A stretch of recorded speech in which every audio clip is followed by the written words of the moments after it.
developing the music. So. All right. I was reading here about Ladino, and it says that it's known as Judeo-Spanish and spoken and written in Hispanic language of Jews of Spanish origin, but also it's important to note that Ladino is not modern Spanish, and also to note that just because someone speaks modern Spanish, this fact alone does not make them Sephardic. That's true. The Ladino is a form of antiquated Castilian, so it's kind of like the language of Shakespeare in English. Oh, I see. Okay. So it kind of resonates in that way when people hear it, but it also has adopted different words from the different countries that the Jews ended up in, like Turkey. There's a few songs that I sing, and there's one of the choruses is completely in Turkish. And then North Africa, so there's some Arabic words, and there's some Hebrew words, and so there's a lot of, like English, we kind of mix in a lot of different words from a lot of different languages, and that's what Ladino is like. Oh, I see. Okay. You mind taking us down step by step on this road here of your music from the album Dos Amantes, and starting with your first cut here. I'll just say the Nightingales. You pronounce it in Spanish. Los Bilbilicos. Or Bilbilicos. Los Bilicos. Okay. Bibilicos. Okay. All right, tell us about that. This is a story about... What is this story about, really? This story, Los Bilbilicos... The Nightingales. Yeah, the Nightingale. So it's about someone who is sitting under a tree, and the nightingales are singing to her or to him, and basically consoling that person because they've been waiting for their love to come. And when is their love going to finally arrive? So this is the struggle. How long do I have to wait until my love appears?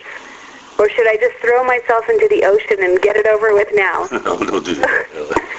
So, and it's please come quickly, because I have so much love to give you. I wish that you would just finally show your face so I could shower you with all of my love. So that's what Los Bilbilicos is about. Okay. And it's a habanero rumba jazz, huh? Yeah. Interesting. Yeah, I like the music. I'll tell you, it's really, all of them are different and have exciting to listen to. Tell me about your arranger, Murray Lowell. He's an arranger and pianist also, right? Yes, he's my pianist, my musical director, and he's one of the contributing arrangers on this CD. There's actually 4 different arrangers that I used on this CD.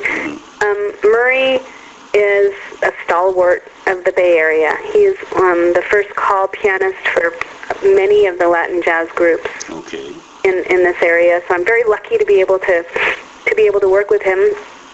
But the one thing that I think a lot of people have not tapped into as far as his talents are concerned is his arranging skills. And I think that's one of the things that I've been able to do is have him really hone those skills of arranging, and he does an exquisite job.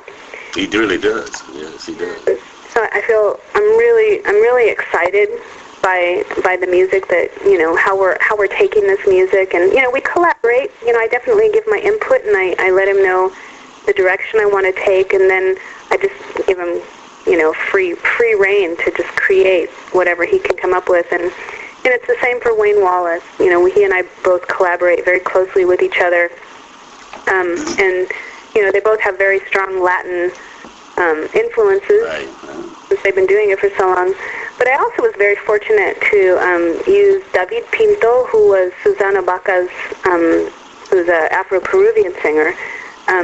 He was her musical director and bass player, and he and I have become friends. And so he arranged 2 of the songs on the CD. Yes, the second was In the Sea, in La Mar, right? In La Mar, and Tres Hermanicas. And then Oscar Stagnaro, who is Paquito de Rivera's bass player, who's also Peruvian.